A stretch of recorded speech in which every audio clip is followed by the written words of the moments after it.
Look what I have here, folks. The Pico Pro by PicoBrew. You want to see what I think about this? Keep watching.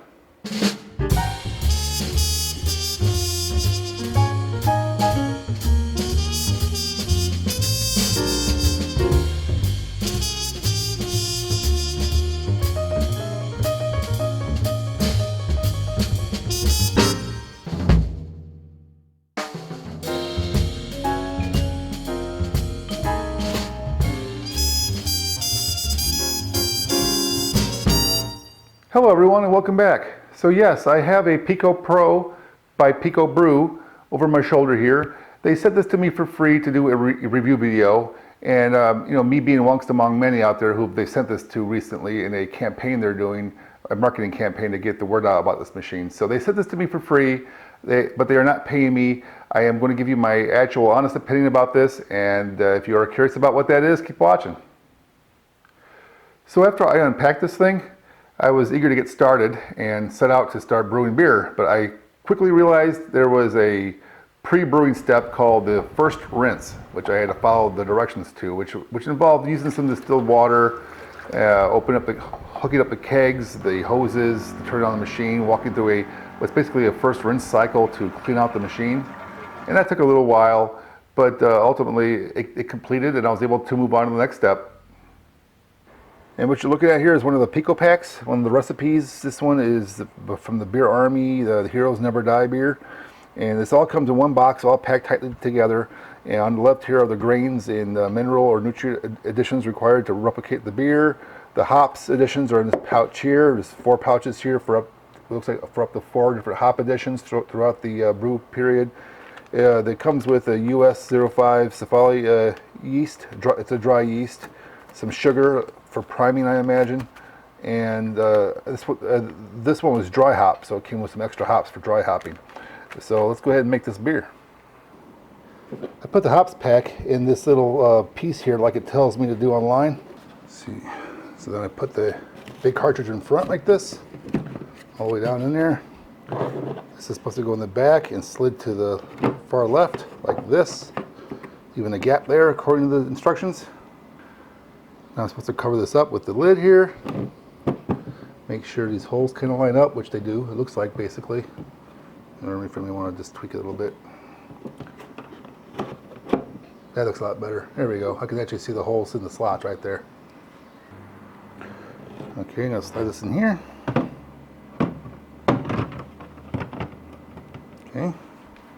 Okay, now I'm going to add 1 gallon of distilled water plus 6 more cups of it. So let's go ahead and pour that all in. All right. Excellent. Now I got to put the sleeve on it. All right, there we go. All right, there we go. Now put these posts back on. So the black beverage line goes in the out port. And the gray gas port, or air port maybe in this case, goes into the in here. Like that. And I don't think I need this right now, so let's take that out. So now I gotta add another gallon of water to the top here. This is all distilled water, by the way, folks. Okay, back on. All right, folks, let's brew. So brew PicoPak. And it automatically recognized it. Heroes Never Die, right there. It's got this RFID tag in there, so it identifies it, and I think it even goes online too. All right, let's start brewing. Okay, fill reservoir with distilled water, done. And there it goes, folks. I'll be back in a few hours.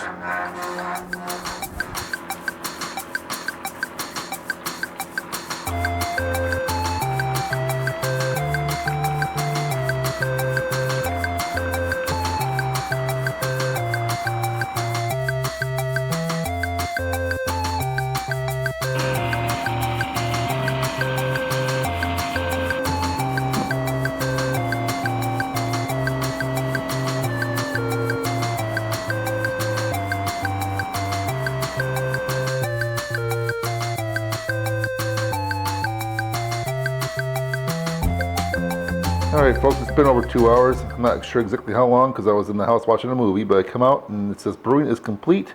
Cool keg to 68 degrees and then add yeast to ferment. So let's cool it down.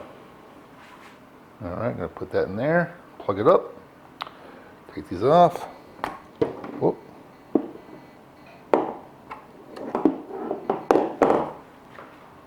And let's remove this beer cozy. Yeah, this thing's hot, folks. It's really hot. Be careful here. I'm going to move this and let it cool off somewhere.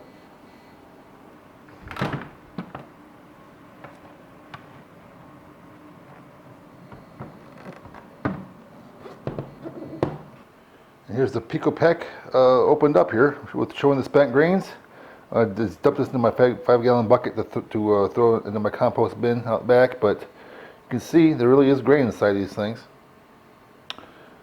And here's the inside of the hops cartridge. So you can see there's 3 partitions here. These little hop bags with the hops in them. So that's interesting, huh? And they're separated in different partitions here for the different hop addition times. That's interesting. Huh. Cool. Alright, it's later the next day, and the temperature did drop below 73 degrees, somewhere in this range, probably around 69, 70 degrees right there, so that's fine. Alright, let's go ahead and remove this. Ooh, this is not hissing. There we go. So, let's put this down. Now, it smells pretty good. Anyway, I have a sanitized spoon. I use a spray bottle of Star San. If you've watched my other homebrewing videos, you know I prefer that spray bottle of Star San for sanitation. I've already sprayed my metal spoon down per the instructions. So it's to stir it up, give it this nice swirl to help aerate the beer in there.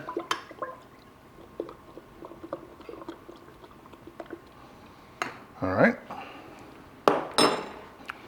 Now the instructions say to add this whole yeast packet directly into here, which I normally do. I usually add it to some boiled sanitized water and let it activate first, but I'll follow the directions. I'm going to just go tear this off and pour it in. Alright, I'm just going to dump it in. Alright, I'm going to put this back on. Like that. Take the stopper out and replace it with the airlock that came with it. That's been sanitized already. I sprayed this down as well with some Star San. I'm going to pop that in there. And it says to fill it up with vodka. That's a waste of liquor. Or some sterile water. I don't feel like boiling water. I usually always just use a little bit of my Star San solution in my beers. So I'm just going to do that again here. And put the top on. Alright, so now I'm going to move this to a dark spot, cool spot in my basement like my other beers do, and I'm going to let this ferment.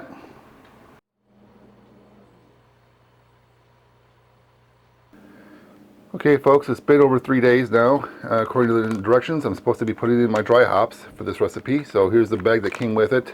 It's it's sealed up. I'm going to cut it off and dump these in to the beer and let it dry hop.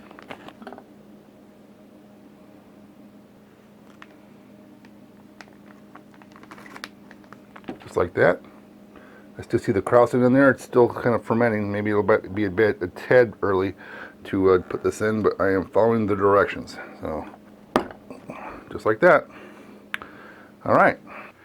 It's been 10 days since brew day, and you can see here on the left is the keg that's been fermenting with the airlock this whole time, and on the right is the new empty, cleaned, and sanitized keg that I'm going to transfer it into. The instructions say to use hydrogen peroxide and water to sanitize this. Now, if you're a home brewer and have access to a home brewing sanitizer like Star San, like you see here, you can do that instead, and that's the option I took. I do not use hydrogen peroxide at all on this. It's always Star San. And here's the transfer tubing soaking in the Star San solution I dumped out of the other keg.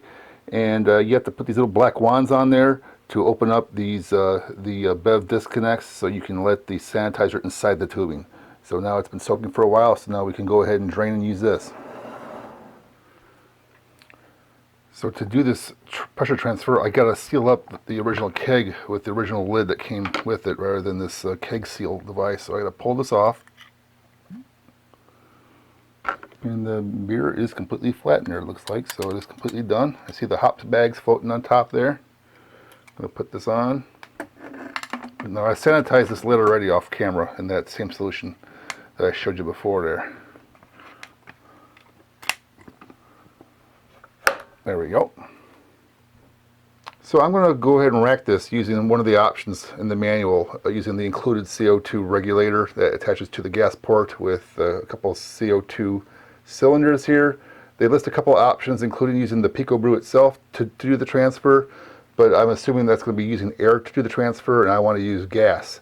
So I'm going to go ahead and use this cartridge along with this regulator. And the third option for home brewers, if you have a kegging system, you can just obviously use your CO2 tank with the gas lock on it instead.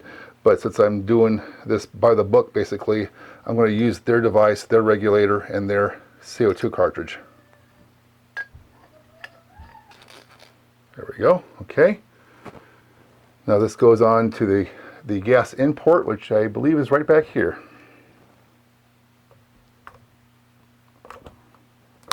Like that. Turn to the side so you can see it better. Now it's time for this transfer hose. So I'm going to put one side on the bev out, like that. The other side, the bev out on the other keg. All right.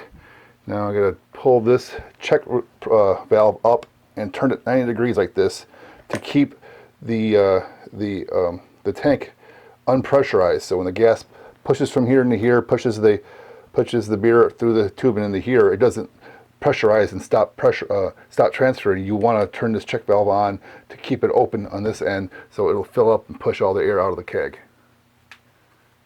All right, here I go, folks. I'm off to the top left of the camera here. I'm going to turn this thing on slowly till it gets to about 5 psi according to the instructions. There it goes. And it's filling, folks. I'll turn it back down a bit.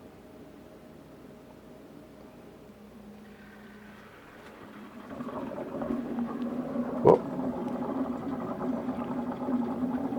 All right, turn it down. Go ahead and close the seal over there. And take this off. Remove the disconnects.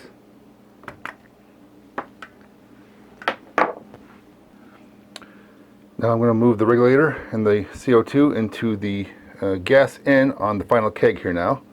Pop that in and dial it up to 24 psi, it says.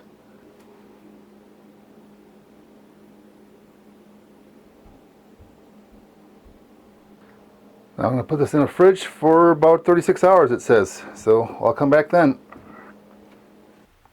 All right, folks, the day is here to try this beer out. Over my shoulder, here it is. I pulled it out of the fridge. It's been in there for several days, chilling. I turned the PSI down to about 10 to 12 PSI several days ago, and I think it's ready to drink, so let's give it a try, huh? Okay, let's do this. So again, like I said, it looks like about 11 to 12 PSI actually. So the thing's ready to go. It's nice and cold. I'm gonna go ahead and put the picnic tap that came with it onto the bev out, just like that. All right, let's fill her up. It's a little bit fast. I'm gonna lower it down. There we go. Let's try that. That's a lot better.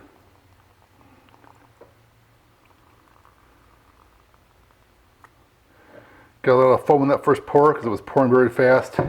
And also, you get a lot of foam in here. Also, if you watch my past videos, or my past video on draft line balancing or how to avoid foamy beer in your kegerator system, this is much too short for a 10 psi pour. This is the same problem I've been telling people about in my videos and comments for years, that if you want to avoid the foaming in your beer like this, you want to balance your system by having a line length long enough to counterbalance the pressure in the keg. So at 10 or 12 psi, this should have been about 10 feet long, not 2 feet. So I know they're trying to save money here a little bit, but 2 feet is far too short for a picnic tap. So now I got to sit here and wait a little bit for the foam to die down, and I'll be back. All right, here we go.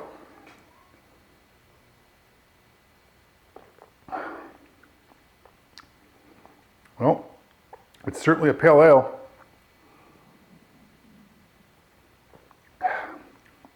It's not bad, guys. So, if I had made this beer, I'd be proud of it. It's good.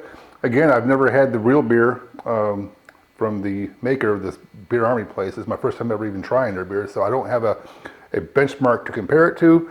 But quite frankly, it's pretty good. Not bad, pretty good, whatever. So success. So what do I think of this system? Well, it's a pretty interesting system. I'm not quite sure of the market though for it. I mean, I've seen other people comment on this as well. For someone like me who's an advanced or at least an intermediate home brewer, I have all the equipment I need to brew small batches of beer and without the need for a machine to do it. But for those looking to get into brewing who've never tried it before, there's a lot cheaper ways to do it. But the way they do this here, they kind of package all up. The whole PicoPak idea where everything's pre-made for you is kind of neat.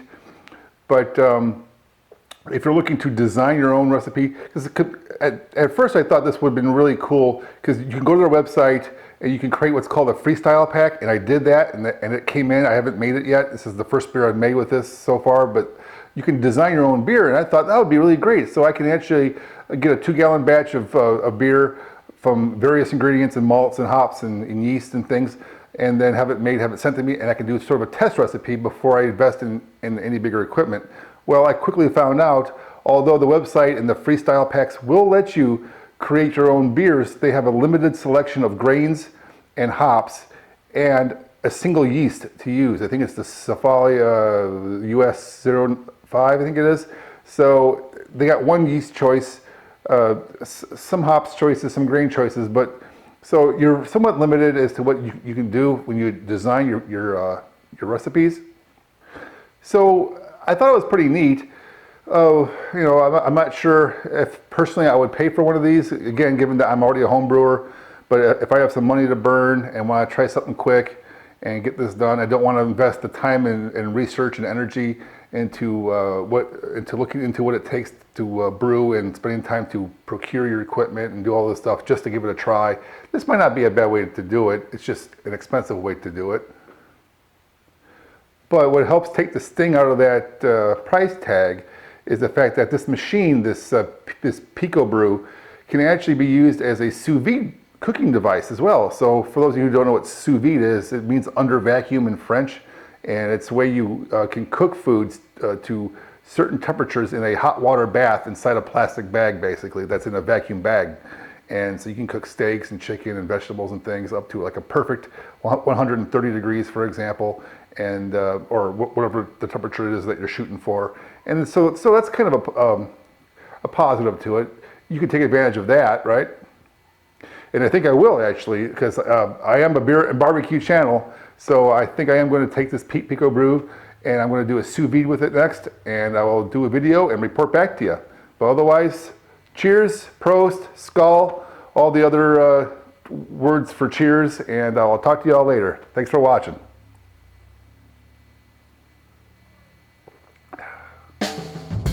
Thanks for watching. Be sure to check out other videos on my YouTube channel, and don't forget to subscribe.